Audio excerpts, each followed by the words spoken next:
Hi, it's Steve. Today we'd like to show you how to change the filter on your dishwasher. If it's damaged or if it can no longer be cleaned, it will need to be replaced. It's a really easy job. Let me show you how we do it. Now to do this repair, we'll begin by removing all the items in the lower rack and then removing the rack from the dishwasher itself.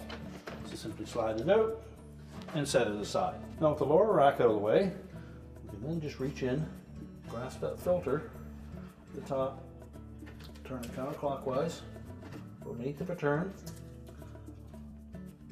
lift it up out of the opening. We'll discard the old filter.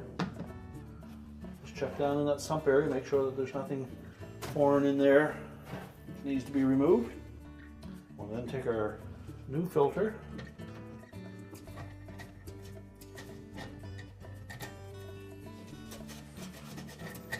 make sure it seats down firmly,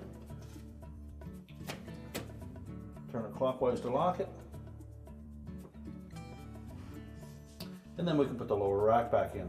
Simply place the lower rack in position, slide it back into the dishwasher, and our repair is complete.